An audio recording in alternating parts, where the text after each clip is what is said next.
wanted to talk about today were a couple of other approaches to machine learning. This, I promise, will be my last lecture on machine learning, but I wanted to talk about other approaches for dealing with weak features.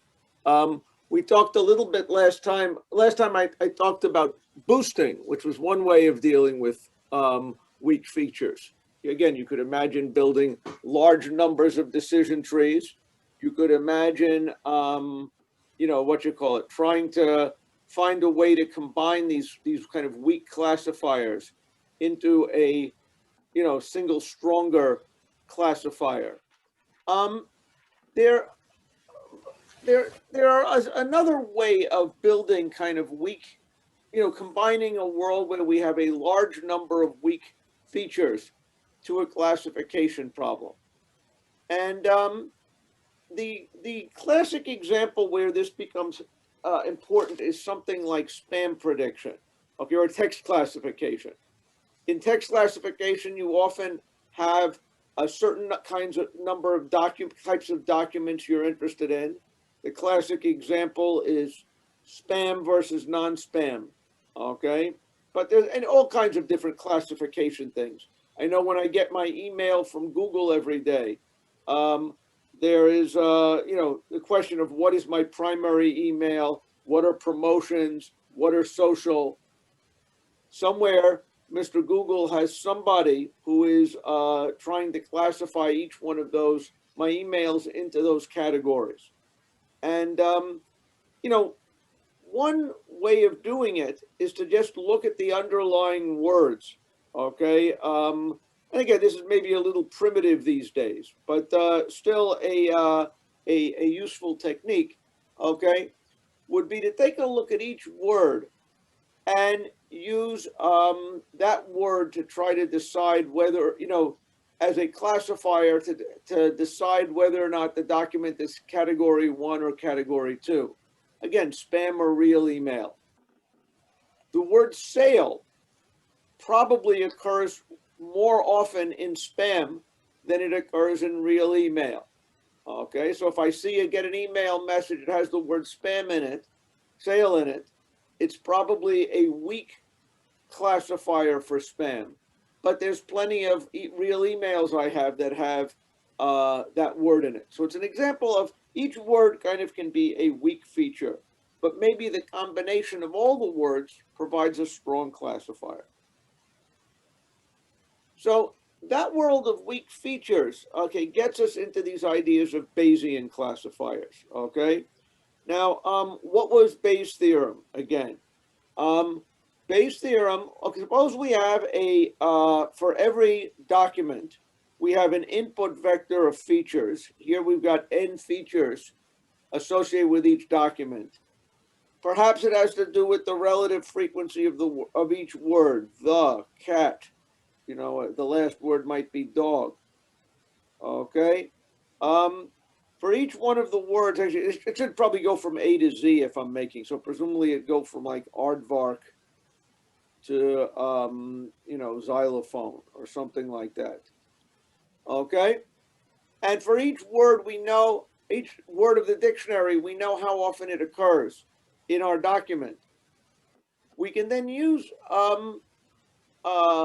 Bayes' theorem to help classify it. What are we interested in? If there are m classes, we would like to be able to predict what is the probability that this document is in class I, given the feature value x, okay, the distribution of words in that document. Now, what are the other components of Bayes' theorem? It says that probability of C given x is the probability of the class, okay, is it a rare document? Is it a common document? Okay. If there was an era where 90% of all email was spam, if that was true, it was more likely a document was spam than not just by looking at it. Okay. This is kind of the prior distribution. The next thing said, what is the probability of the feature vector given the class? And if we're talking about words, this is a reasonably tenable thing. If we look at the word aardvark, what is the probability of seeing the word aardvark if you are a spam document?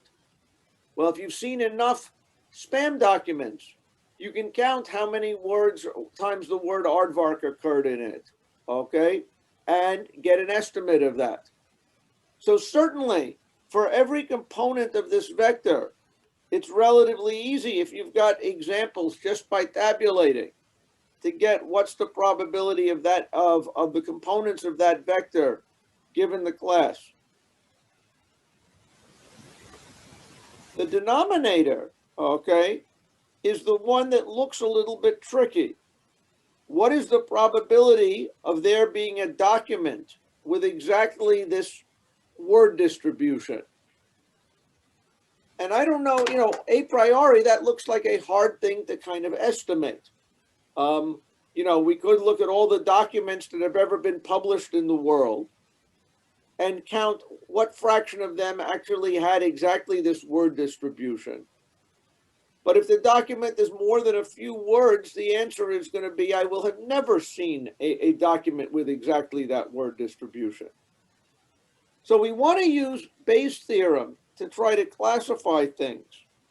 The last term at the denominator is the one that is dicey. Other than that, it seems reasonable to get good estimates for these things. Any questions about that? And again, what does Bayes' theorem do for a living? It turns our question about what is the class given the input to what is the input given the class. Okay, so any questions about that? Now, when we were doing classification, what we would like to do is we would like to use as our operator the class associated with X. Okay, we might say is the argmax of this term. Argmax is a notation that just basically returns the class with the highest, which gives you the highest probability. Now, if we're interested in finding which class has the highest probability, one thing to note is that the probability of the input is the same for all different classes. So if we just want to find what the actual most probable class is, we don't need to worry about this term. And our Bayesian, Bayesian classifier basically will return, identify as the most likely class, the one that maximizes the product of the prior probability times the probability of seeing the input vector in this class. Any questions about that? Okay. So here's an example of how you might be able to use naive Bayes to identify a what you call it, make a classification decision. In this example, we're trying to decide whether the weather, okay, for a given day means that we should go, it is a beach day or it's a non-beach day, okay? Again, normally we think that when it's hot outside and it's sunny, it's a good beach day. When it's raining, it's a bad beach day. How would we kind of, sort of extrapolate that? If we have a bunch of, vectors here, where we know, again, what the sky is going to look like, the temperature and the humidity, and whether our expert annotator decided if it was a beach day, we're interested in what is the probability of beach given some input. But because of Bayes' theorem, we're going to really be interested in what is the probability given the class. And this is just an act of the probability of it being sunny when it beached. That we would call a marginal probability. And this is, to a first approximation, just a tab, okay? A tabulation. What is the probability of going to the beach if it's sunny? Well, if it's sunny, okay, there were 4 days that were sunny, and of them, 3 out of the 4 were beach. So the probability of Sunny given beach was 3/4. There were 6 days, 1, 2, 3, 4, 5, 6, that were not.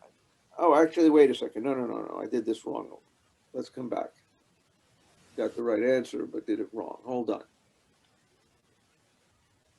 What was the probability of Sunny given the beach? Well, which were the rows that were beach rows? This was a beach row. Sorry. This was a beach row. This was a beach row. This was a beach row. And of them, it was Sunny, Sunny, Sunny, not Sunny. So the probability of Sunny given the beach was probability of Sunny given the beach was 3 out of 4. What was the probability of rain if we went to the beach? Well, on all 4 days, okay, did we have any days when we went to the beach when it rained? The answer was no, okay? So out of the 4 beach days, okay, okay, on no case did it rain, we would say the probability of rain given beach was 0. Any questions?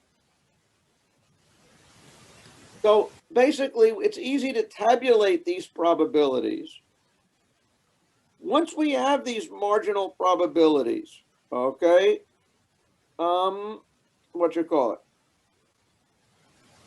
the question is, what is the probability of the input vector given the class?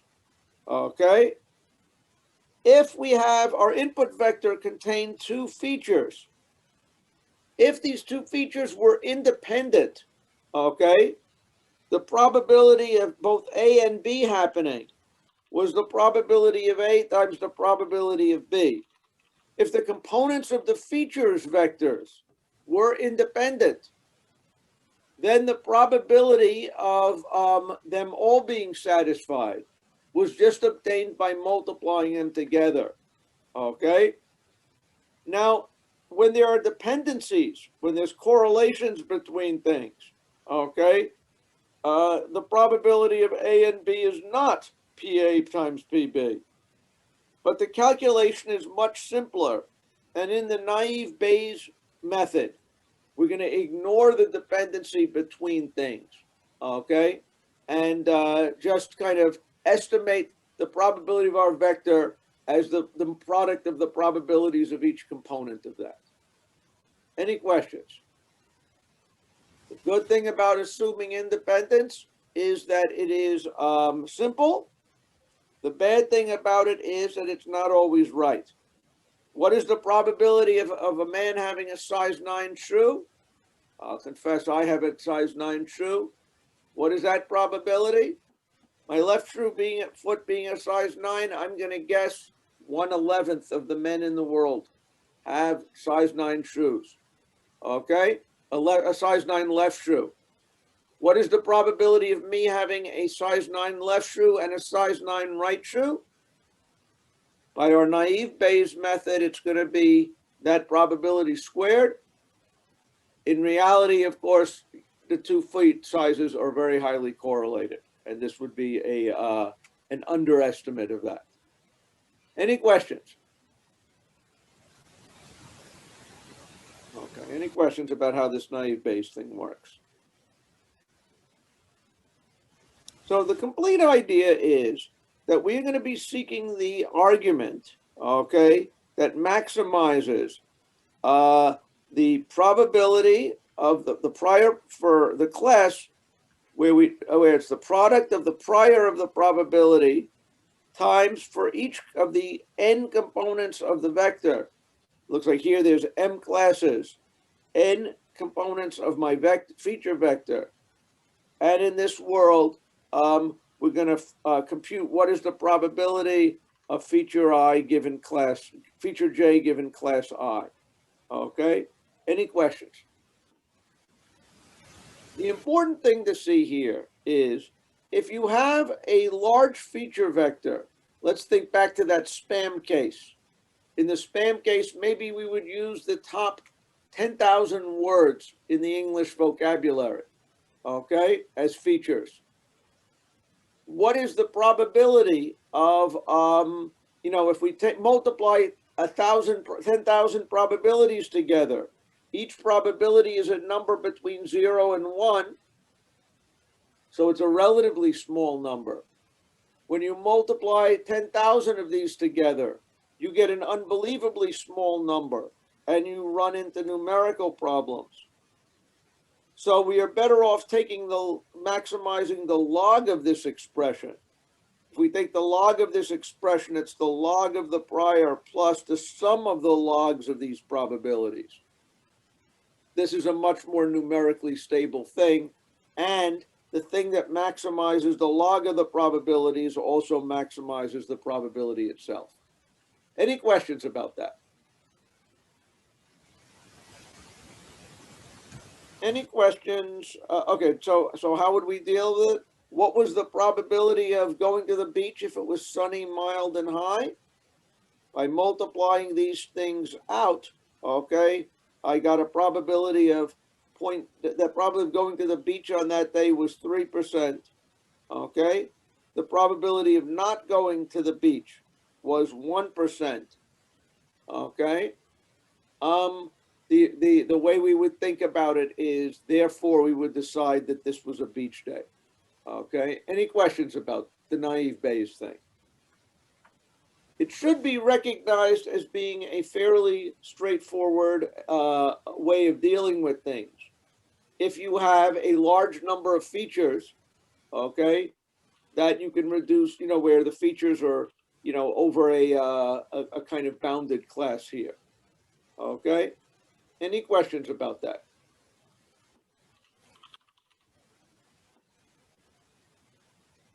Okay, I now have a question I do want an answer to, if there's somebody out here. Has anybody ever gone to the beach when it rained? Okay, I want to hear if anybody's out there on the chat booth or somebody like this. Has anybody ever confessed? Can anyone confess to have gone to the beach in the rain? Okay, one person will confess to this thing. Two people, okay? Now, we agree that going to the beach when it rains is an unlikely thing.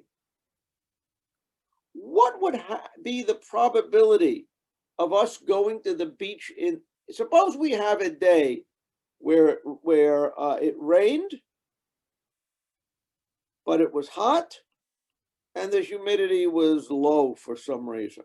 Okay, we might argue that that doesn't happen very much. What would be the chance we would go to the beach under those conditions? Under the naive Bayes assumption, if we have any one of these terms being 0, okay, what is the probability of, okay, the product of a bunch of terms where one of the features was 0? Okay, does everybody see that if I'm multiplying a bunch of probabilities together, okay, the probability that, if one of these probabilities is 0, the whole string is 0, okay? And this represents a problem if we are using kind of tabulation-based methods to compute these things, okay? Because quite often, we're going to see things that there are low probability events, okay, that we won't see in any modest-sized training example, okay? And if a single feature being 0 wipes out the complete, that means that there's no sensitivity to this thing, okay? If I'm comparing two classes, if each of them have one feature that is a probability of 0, the products of all of them are going to be 0, and I know nothing, okay? For the naive Bayes method to work, okay, or many other things many other kind of, to build kind of good feature vectors for things, we need to have a way of dealing with, let's say 0 counts, okay? Classes that we've never observed, okay, because we didn't have enough data yet. You know, and conditions, sort of features that we never have quite observed. Okay. Who here, does anyone here know what the word defenestrate means? This is one of my favorite words. Does anyone know what defenestrate means? Throw somebody out a window? Throwing somebody out a window. Okay, that's exactly right. Good for you. Now, I don't know how often you have used this word in practice, but generally, you know, except for using it as my example, I haven't had a good excuse to use it. Can't threaten to defenestrate a student or something like this. Okay, but it is a word, and it is a word you can read about. Okay, and if you observe, but you have to observe an awful lot of text till you see the word defenestrate. Okay. But you could imagine a world where if I wanted to get an estimate for what is the probability of the word defenestrate, okay, I am not going to be able to get a very, very good estimate of that, certainly by looking at a small number of texts. And even looking at a large number of texts, there are words that may occur that you won't see it, okay? So again, the important point is that observed counts in data don't capture rare events, okay? And typically there is a long list of words, okay, that might occur. When you say, how many words are there in English? You know, you can't, it depends upon what you call a word. But, a small dictionary will probably contain 50 to 100,000 words. The Oxford English Dictionary probably contains about 1 million words in English that have been used someplace or not. And do you count misspellings? Do you count proper names and stuff like that? So the question really is, again, this was asked by Laplace at some point. What is the probability the sun will rise tomorrow? Okay. The answer should be recognized as close to 1, but it isn't 1. There is going to be a day when the sun stops rising, okay? And at that point, the probability will have switched from 1 to 0. So how do we estimate these things? Does everybody kind of get an idea of what the problem is? How do we estimate low frequency events? And for the naive Bayes thing, this is clearly critically true.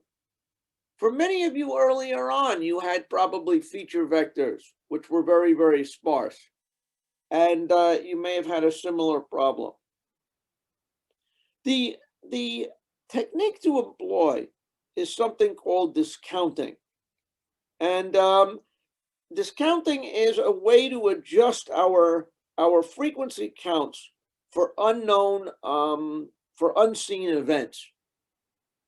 And there are a bunch of different ways of doing it, but what I would say is the simplest one, and the one that I think is probably most commonly used, is something called add-1 discounting, where when you want to count things, okay, you add 1 to the frequency of all outcomes, including the unseen outcomes.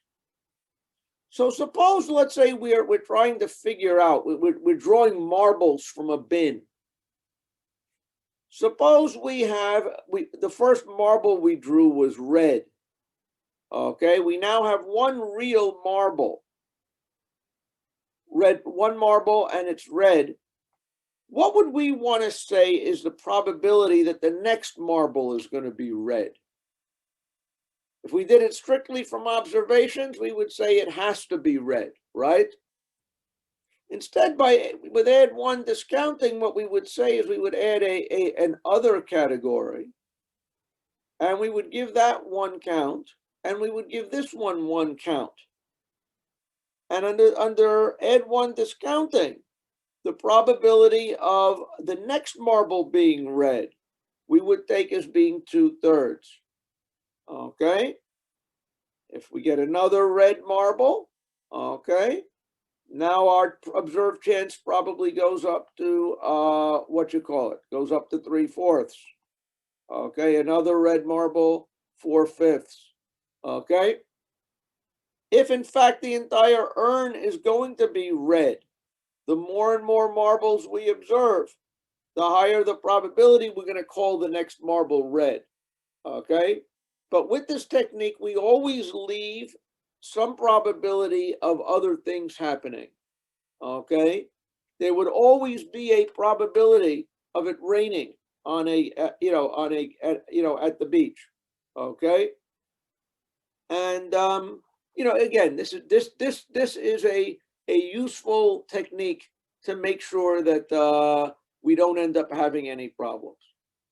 So again, in this particular example, I said, suppose we had seen 5 reds and 3 greens.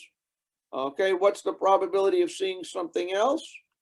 Well, we had seen 5 reds, 3 greens, 0 others. But if we add 1 to each bucket, okay, the probability now becomes 1 out of 11 of there being a new color. Any questions about this add 1 discounting? Okay. So what is the probability of the sun not coming up tomorrow? That was what Laplace was asking. If you wanted to come up with a measurement of this, what would be our estimate? We would need to know how many times has it come up so far, right? How many, how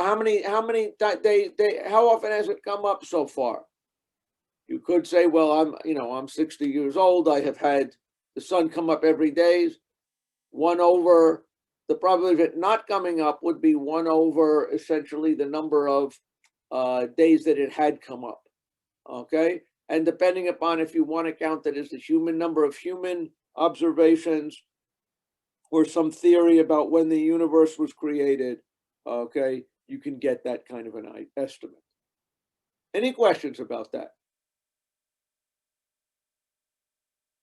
Okay, so discounting, I think, is a good and useful trick, and I encourage people to absorb that. Discounting is, important, I consider to be as part of a story about feature engineering, which we have talked about quite often. That again, you're in any machine learning method, the difference between how the different machine learning methods perform is usually on any given data set is usually pretty little, small. The difference in how well you can learn on a given data set makes a big dependence upon how you deal with your features. Okay, and again, we've talked about that several times in here, the need to kind of normalize variables, okay, the need to, create a bell-shaped distributions, okay, to impute missing values. Another way to think about discounting is it was another value imputation thing. To incorporate things like dimension reduction, okay, and nonlinear combinations of features, okay. This, I claim, is an important, thinking about your data for what your features are and how you incorporate them is an important thing about doing these kind of jobs right. Any questions? The example that came up in one of my quant shop videos that I really liked, okay, because it kind of showed how there was the students kind of made a mistake in dealing with kind of the fundamental question of how you set up your features or your problem, and whatever they do to to adjust for it with different machine learning methods would represent a problem. So what was the situation? And then maybe I just want to use this as a little case study. There was, at an art auction, okay, you'd like to be able to picture here is a painting. It was made by Picasso. It was done in 1933. It sold for $600,000 a year ago. what if we wanted to build a model to predict what you were going to pay, what a painting was going to sell for at an auction? Okay, that was kind of the challenge. Now, one thing about buying and selling something at an auction is that when you buy something at an auction, you pay a certain percentage to the auction house of the price as a fee. So if I buy a painting and I pay the owner $1 million and they have a 10% fee, okay, I am really paying the owner $1 million and I am paying the house $100,000. Does everybody kind of see that? Now, should the percentage of the price of the you know, if you want to try to predict what I'm going to pay the owner for the painting, should the percentage that the house is going to keep, should that be a feature that helps predict what the price I'm going to pay the owner? Okay. Does anyone have any opinions on it?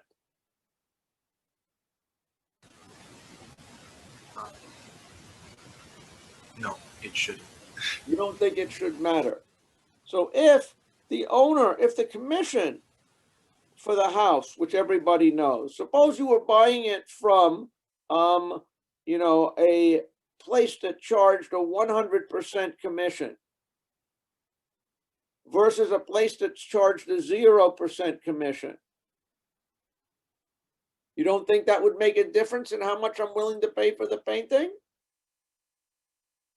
If I bought it from this house, the total amount I would have paid was $2 million.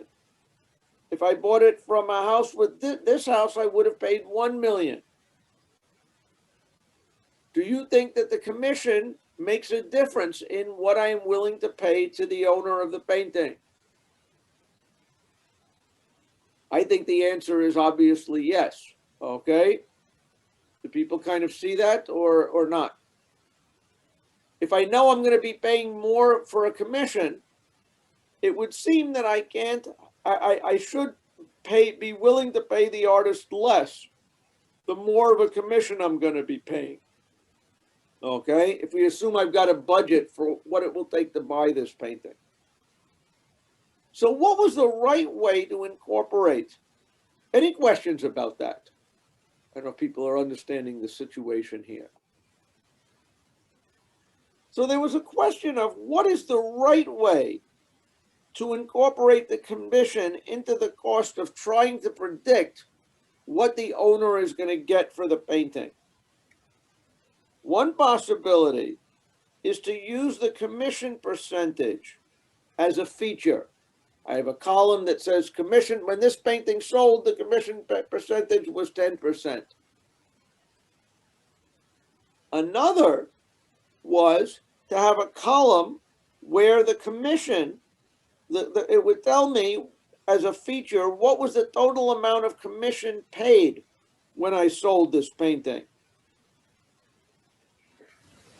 And another was to change what I predict from the 1 million, that was what the owner gets, that is usually what is the publicized amount, versus to trying to predict the hammer price, which was the sum of these two, the painting plus the commission.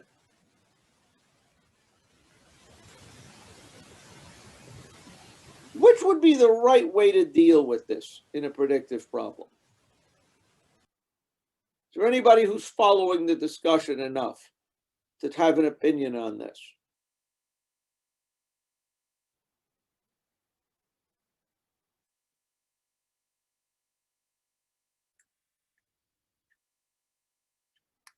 Well, let's think about it.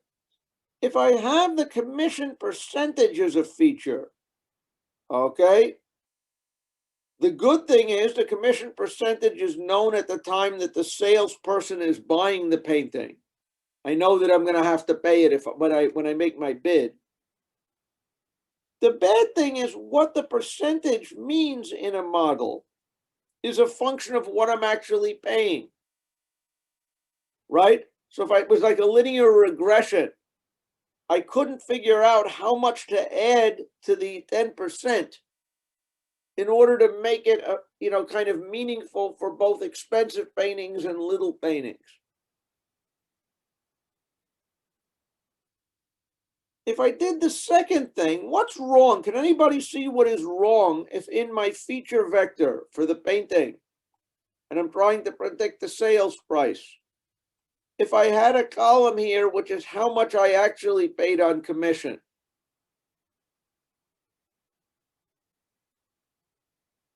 Which is what I believe they tried to do, okay, when I was dealing with this group. What's wrong with that? Doesn't that just give the model a one-to-one thing for predicting the price? That model, you don't know what the commission is, actual commission to be paid before the auction actually happens, right? The commission depends upon how much it actually sold for, okay? So that if you try to, so this wasn't known at the time of the sale. This wasn't known before the auction. And if once you did know it, certainly if I know the commission and I know the percentage, I completely know the purchase price. So this is kind of polluting my data with the actual answer, something that happened afterwards. This was illegal. Better in this case, the right way to do it was to incorporate the amount of the commission into what I was trying to predict. I would have been much better off. They were much better off trying to predict the total hammer price than to predict the price that they were actually paying. Okay, because that kind of is what the person is that is what the person actually pays. That is actually the damage to their wallet. And assuming people have a budget, that's kind of what they're limited to. Any questions? The point being, trying to get this right could never have been done by a purely machine learning method. You had to know enough about your world to know what a commission actually meant in order to properly price that thing. And so that's part of feature engineering too, is making sure you understand your domain and you go ahead and deal with it. Any questions about that? Okay, I like the example, even if it doesn't get a big response. Okay, any questions? Okay. Any questions about naive Bayes or discounting or any of those kinds of things? Okay. I'd like to talk now about one other sort of, I guess, now classical way of building classifiers. Okay, a thing called the support vector machine, which I imagine some of you have probably used before, when you ordered some kind of suite of different machine learning approaches applied to the same data set. I wouldn't be surprised if SVM is kind of on that list. SVM was kind of the hot machine learning idea before neural networks, okay? And what it did was, if we remember back to our world of trying to build classifiers on things like logistic regression, we were looking to define a decision boundary, a point, a line or a plane that cuts through the data, such that all the examples on one side were in one class and all the examples on the other side were in the other class.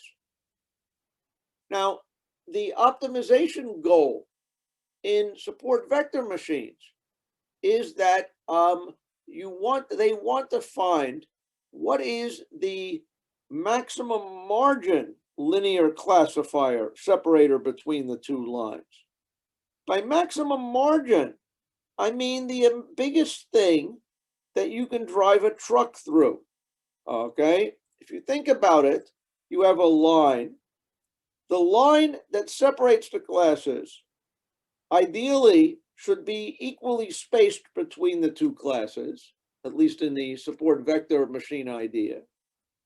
And the margin is the distance, the translation distance where, okay, either to the left or to the right, okay, where till you bunk into a point, okay, that you know, from the data set.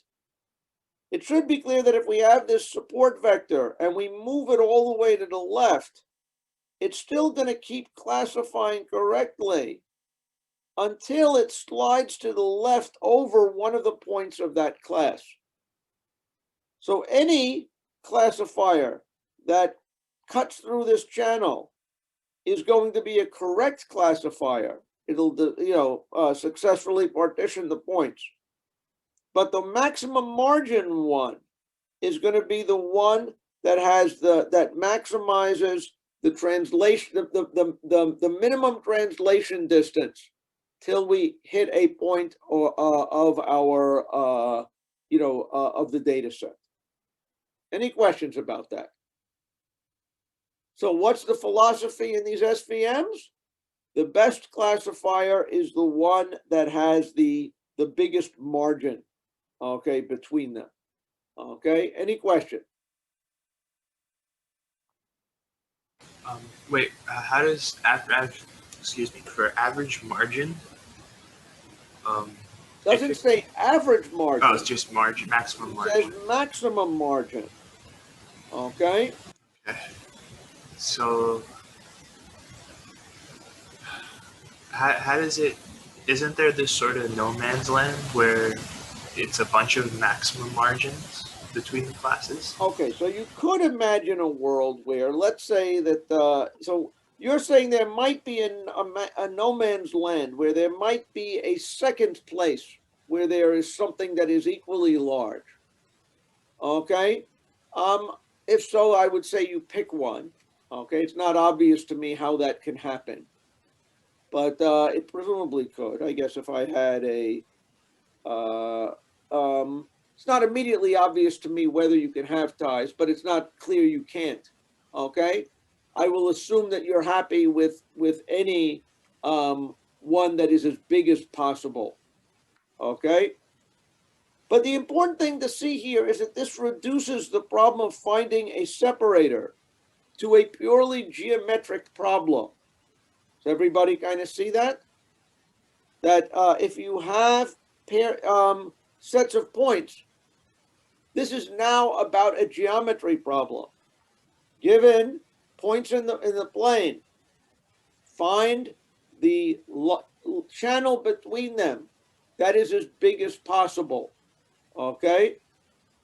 And first thing to note is that not all points are linearly separable. Okay? If we gave you in two plane, you know, if let's say I had red points like this and I had blue points like this, there would be no line you could draw that would separate the red points from the blue points. Okay? So this criteria of trying to find the biggest separator, at least as stated in that way, only works if the points are actually linearly separable. Does everybody kind of see that? That should be obvious. It should also be clear, I think, if we think about this, that one way to measure whether points are linearly separable has to do with a geometric concept called the convex hull. What is the convex hull? The convex hull of a set of points is the set of, what you call it, the set of, you know, the shape, the smallest area convex shape that contains all of the points. So for the red one here, it should be clear that this boundary, again, the green one is really red, okay? This red region is the smallest area, what you call it, convex polygon that contains all of those points. Again, I think of the convex hull, at least in the plane, you can imagine a world where the points are kind of nails partially stuck in a piece of wood and the points are sticking out there. if you stretch a rubber band over this and let go, the rubber band will stop at the outer nails. The inner nails aren't going to touch the rubber band. Okay? So what does this have to say? If we want to think about maximum margin separators, what is the interesting thing to think about? We could think about it as being, we are going to take the convex hulls of our 2-point sets. If the point sets intersect, then then we got a problem. Then there is no linear separator. If they don't, however, it is now a purely geometric problem to try to find what is the separating line that is of maximum, of maximum, the geometric channel of maximum width separating them. Okay? And it should be clear that it depends, the points on the inside of the hull have absolutely no impact, possible impact on the biggest separator. Okay? It should be clear that it is a geometric problem now to find this thing. Okay? And that ultimately the optimal solution is going to be determined by only one or two, at least in the plane, only one or two of the original points. Okay? If you think about it, if this is if I had 3 points here, finding the maximum separator between them, okay, is a constant sized problem. Okay? But more than that, if we have a particular winning line, okay, when we translate it, we're only going to hit at most in the plane 2 points on this thing and 2 points on this thing. So what I want to say is that the ultimate support, optimum separator is going to depend on a small number of points, okay, where the number of points you need is actually a function of the number of dimensions that your points are in. Okay? Any questions about that? Okay? So you should be convinced that finding the best support vector thing is a geometric algorithm problem, as done in this model. Any questions? So what is this? Again, basically, there is a way to formulate this thing, okay, in terms of constraints, sort of like linear programming. If you remember what linear programming is, you want to maximize something subject to constraints. That is actually an algorithmic, algorithmic kind of thing. Okay? What is the idea here with this? We want to find the coefficients, okay, such that that we classify this is the actual point that we're trying to classify. It's either in class 1 or -1. We want to know basically whether, okay, our weights minus the constant thing, okay, puts it on the left side or right side of that boundary, okay? And it can either be, okay, if it's on one side of the boundary, this is negative. If it's on the other side of the boundary, it's positive. Positive or negative times this will tell us basically where it should go, okay? And the claim is that what we want to do then is maximize, okay, the coefficient size so that we can still separate these things. Any questions about that? The important point is that only a few points kind of define the channel at the end, okay? If we are looking for the maximum separator. Any questions about that? So as stated now, logistic regression was an optimization criteria for finding a separating line between points. SVMs are a method for finding a separating line between points. And the line in 2 dimensions, plane in higher dimensions. They both find separating planes. The difference is that logistic regression, remember, was trying to maximize a, basically a score that's a function of the probability of misclassification. Okay? And for logistic regression, which was the red line here, okay, logistic regression, it basically used all the points in the scoring criteria. Okay? Support vector machines only worried about the points that were defining the boundary. Okay, with the SVM, this is the SVM. I've written that wrong. This is the logistic regression. For the SVM, what were the points defining this boundary? It was presumably this one, and this one. Okay? And if you wanted to know what was the biggest truck that you could drive through this between these points, okay, presumably it was something like this. Okay, any questions about that? So both logistic regression and SVM look like they are going to give you separators. Logistic regression looks like it's taking the best classifier over all the points, valuing all the points.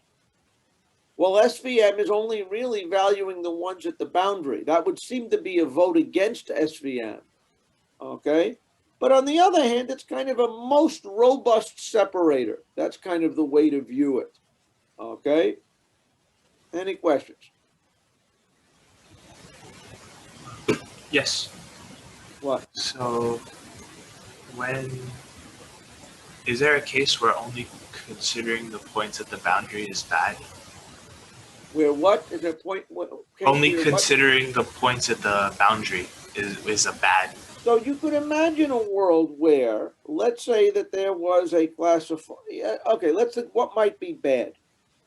Suppose, let's say we had a world like this. I'm going to take a guess. Let's say I had a world of points that were like this, and one of these, and a point set where I had a blue point over here, and a one of these. It should be clear that if we look at what's the narrowest channel between the 2 points, SVM is going to be very, very high. SVM is going to want that, okay? Because now you can drive a pretty big truck through the 2 points, right? But to my mind, what would be a much better decision boundary? I would probably like this decision boundary a lot better. Okay, does everybody kind of see that? My distance at this channel over here is much narrower, right? Now, the channel is only going to be a width like that, whereas it was much bigger, okay, when I had the horizontal separator. Okay, so in this case, okay, I would vote for the logistic regression separator, okay? And again, typically there is a difference between them, but, often not that big a difference, okay? This may be a particularly pathological case. Any questions?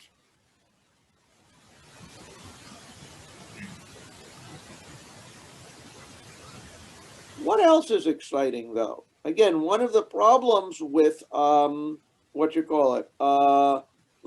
regression with support vector machines is that it does require there actually be, at least as formulated the way that I'm formulating it now, it does actually require that the convex hulls of the two things not intersect.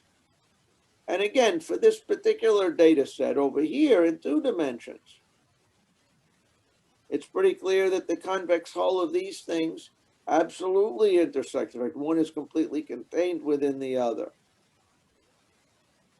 So if we wanted to apply support vector machines, either we need a richer optimization criteria where we punish ourselves for having misclassified points, but not so fatally that we can actually do it.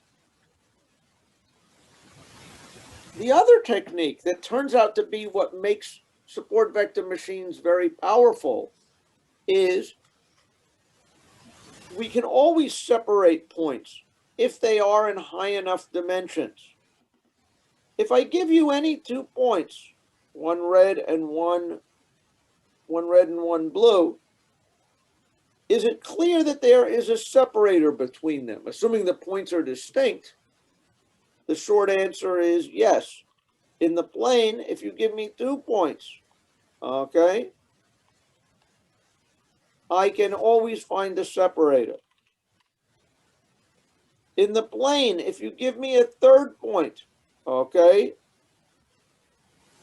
I can always separate the classes provided the points are not all on the same line. As everybody see, if I had a red point here, there would be no way to classify it.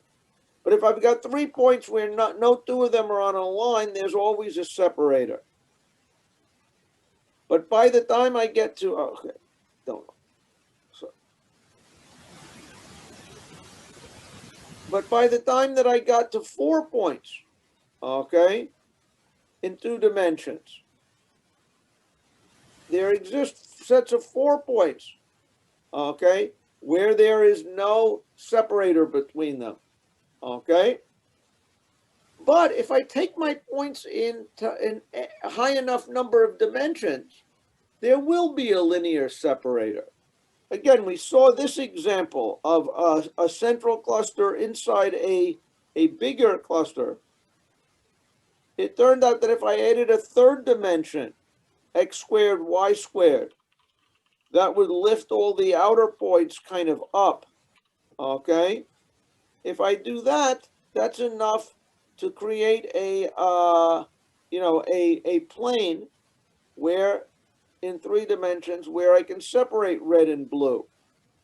So the idea behind that makes support vector machines interesting is there is a technique involved to blow up the dimensions of the points, so as to guarantee that they have a linear separator between them, okay?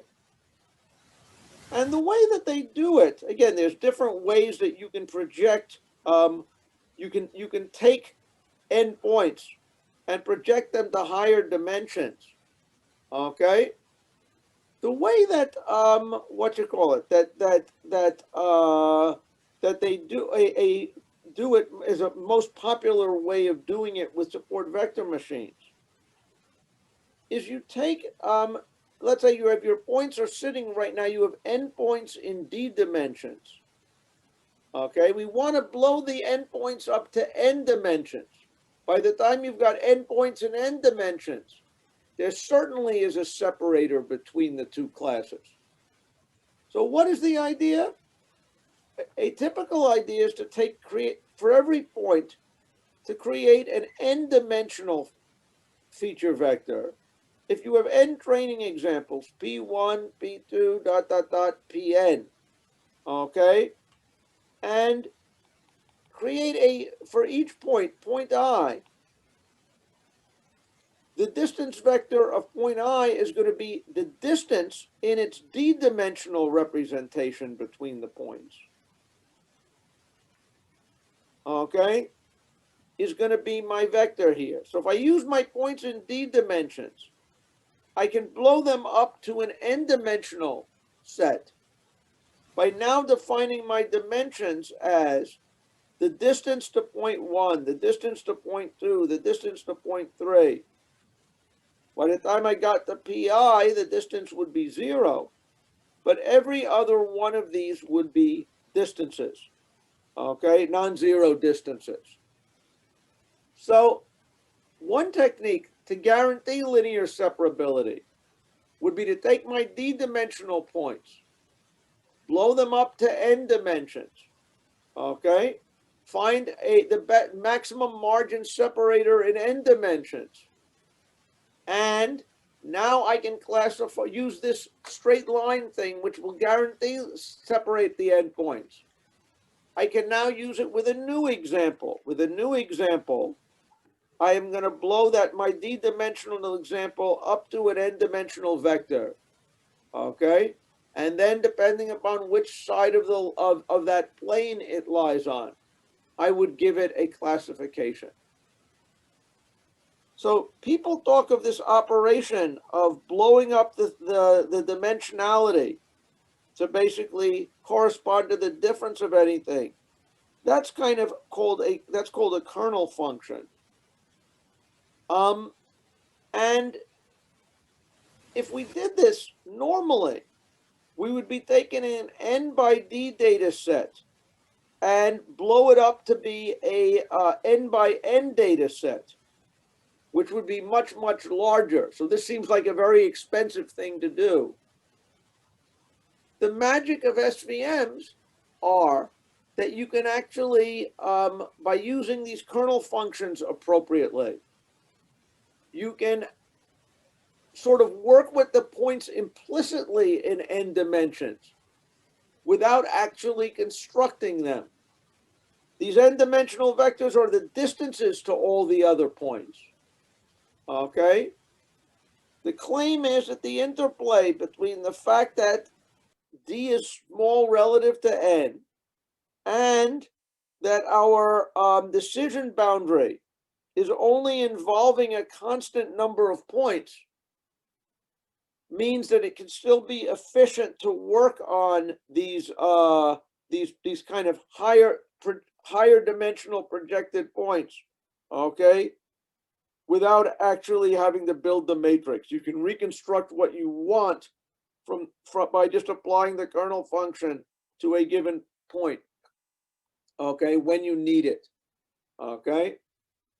And with this piece of magic, you can now use SVMs to build large nonlinear in D, linear in n dimensions, okay?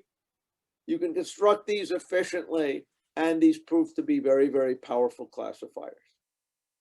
Any questions about support vector machines? How this kind of thing works? Okay, so there's an interesting machinery here. Again, to a certain extent, you can be oblivious to it when you use the methods, okay?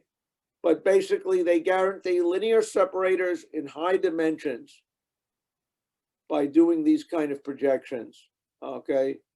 Any questions about that? No, okay, good.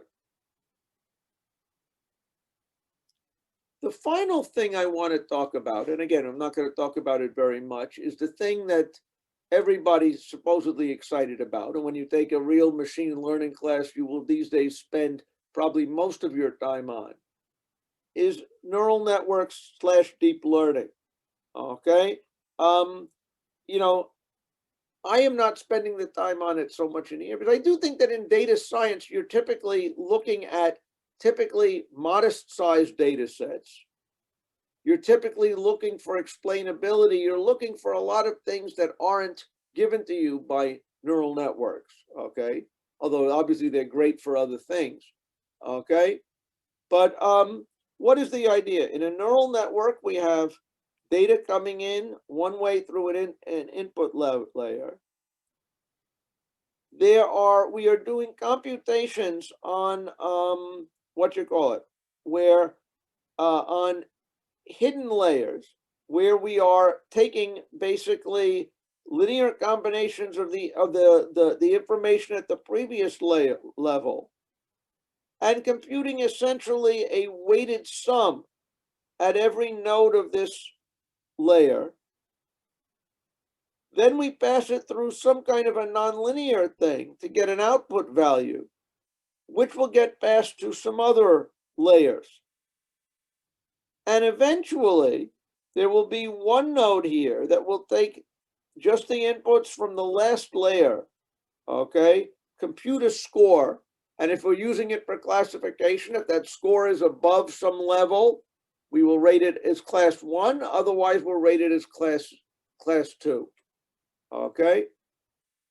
So what is the way to think about these networks? You could think of them as a machine learning thing. Typically, you're given the architecture, the layout of this network is what you, the programmer, designs. The training here is to figure out the weight of each one of these edges, okay, which is going to be involved in the dot product between the weights of the edges and the underlying variables. So training a neural network is setting the weights, okay? Any questions about that? This, I suspect, all of you have seen these days. So what are some of the principles here about deep learning that makes it popular? Well, one thing is that these days there are tools, toolkits like TensorFlow that make it relatively easy to build and train these models. Okay, it's a little bit of an art, but still, you can go and you can get models that are classical models on the web. You can train it on your data. Okay, it's and it's relatively it can be done relatively easily these days. The good thing about having depth to these things is that kind of the hierarchy here can kind of represent lower dimension. You can take the individual features, maybe like in images. These might very well just be pixels. And naturally, there's kind of a hierarchical organization that comes up. Maybe this is going to correspond to regions. This is going to correspond to objects, okay? Typically, when you do these things, you kind of build up hierarchical representations, and that's a good thing. The other thing that is a good thing, and probably maybe even the best thing of all, is that because we have each weight of each edge is a different parameter, these are models that have huge numbers of parameters. They can exploit large data sets. In linear regression, the number of parameters we learned was simply the number of columns in our data set. And if we had, a billion training examples, each only 10 dimensions, there wasn't much we could do to take advantage of many, many examples. The good thing is that with these kind of networks, you have a lot of parameters. You can have the number of parameters be essentially proportional to the number of training examples you have. And it turns out that it works fairly robustly in something like that. I saw a talk recently by actually David Gu from our department, who works on the theory of neural networks, among other things. And one thing that when you look at why, in trying to explain why these neural networks work, his explanations ended up reducing to geometric things like Voronoi diagrams and nearest neighbors that were kind of things that we had already kind of talked about in here. You can think of in a nearest neighbor search. What is the dimension of our model? Well, all the dimensions of all the training points, n times d, were the number of parameters. And we, we were able to take advantage of this by, basically the nearest neighbor model. We were able to build a model with n times d parameters. Okay, and in KNN, we were using many of these points. To a certain extent, these deep networks function a little bit like nearest neighbor methods, in that the parameters are essentially the entire training set, okay? But the way the computations go, these can be, surprisingly fast to actually execute, and they generalize from this kind of thing. So there's kind of a way of seeing it in terms of nearest neighbors that may or may not be helpful to think about. Any questions? Typically, what is happening at each node? Typically, we have input variables. We'll call those the x sub i's. The weights that we're learning are, these are the training things. That's what we're actually learning. We may also learn another input that is just a constant, not an additive constant that's not being multiplied by anything from another layer. The important thing to see here is that what we are doing at every node of a neural network is essentially computing a dot product. And dot products imply that the transformation from one layer to another layer is essentially a matrix multiplication. So all the hardware that you see for training, like these tensor processors and things like that, what they are really doing is building machines that are good at matrix multiplication, which is important for executing these networks, okay, but also that's why graphics processing units, GPUs, when they were used for graphics, involved multiplying projection matrices a lot, okay. The hardware is kind of similar. Any questions? The other component that is important in why these neural networks work is it's not only true that we are computing a dot product, okay, of our inputs with the weights, but there is, after that, a nonlinear operator that is applied to the nodes. Why is it so important that when we have a neural network, if we're going to have a reasonably deep neural network, even let's say 2 layers, why is it that we don't just pass the dot products up straight to the next level? Why do we insist on applying a nonlinear function on top of it? Something like a logit operator, okay, is an example of a nonlinear thing. If x was our value, a logit function mapped the output from 0 to 1 in a nonlinear way. A ReLU function was sort of a little bit like a diode in the old days, okay? It would set the value to be 0 if it was negative and x if it was positive. Both of these were nonlinear functions. Why is it important that we apply a nonlinear transformation before we pass it up?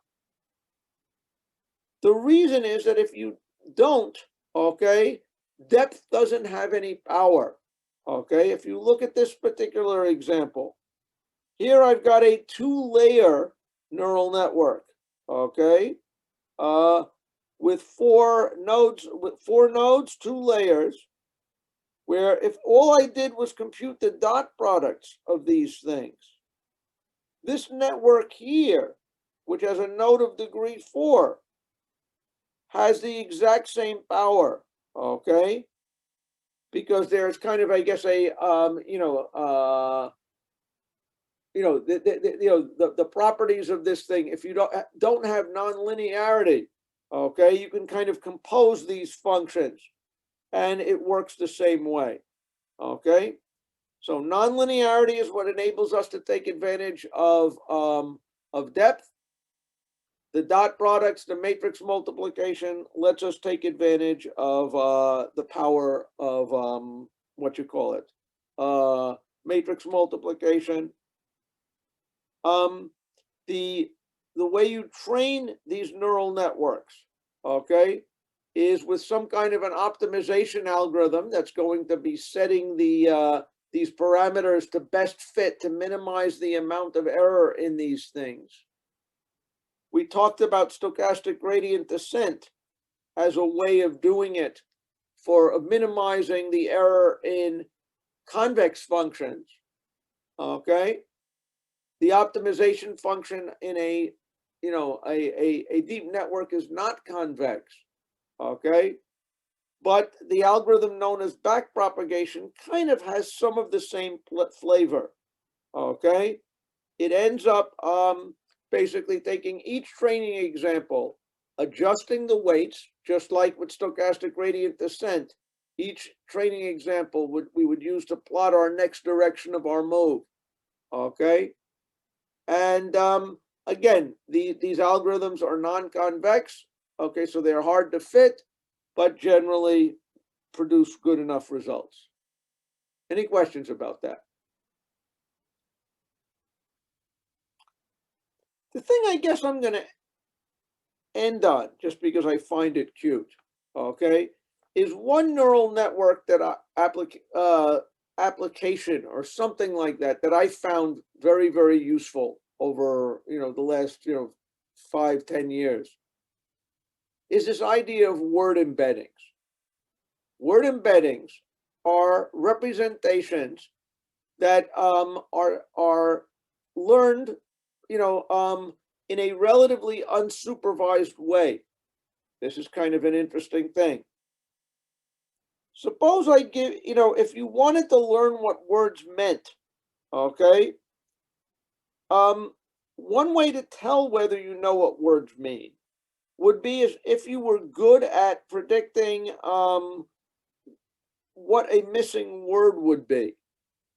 What are reasonable choices for this word over here? If we have a phrase, we blank to improve. What are reasonable choices for that? Can anybody think of a word that might fit in there? Like. Like.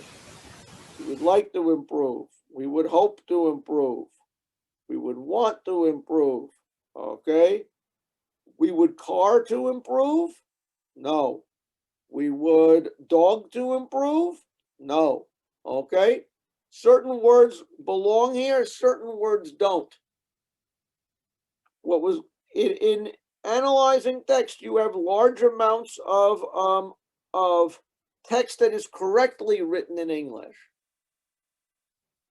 If you built a model which came up with a feature vector for each word so that it was good at answering questions like this, if you took a phrase, you could delete the middle word, you know what was there. If you built a model where you rewarded it for correctly predicting what the word was and punished it for getting it wrong, okay, you have a way of learning representations, okay, vector representations for what words mean that, and you can do it by training in an unsupervised way. That was kind of exciting. And word embeddings are traditionally trained using a neural network model to try to make those predictions. And when you do it, you get a representation in, I will say, typically 100-dimensional space, such that, the nearest neighbors of each word mean similar things. Hope, like, want are all kind of similar words. We would like them to be kind of interchangeable. And when you train these things on corpuses, okay, it organizes the language in a way such that similar words do similar things. In these figures, this is the word I was using as my target. These were the 5 nearest neighbors in the appropriate language. And the nearest neighbors of colors were colors. The nearest neighbors of professions were professions. The nearest neighbors of cities were cities. Okay? The nearest neighbors of holidays were holidays. The nearest neighbors of the leading Catholic official were other Catholic officials. Okay? So anyway, this is an interesting way of capturing these things. And it is one of these applications. Any questions about that? Any questions about neural networks? Any questions about word embeddings? Any questions about anything?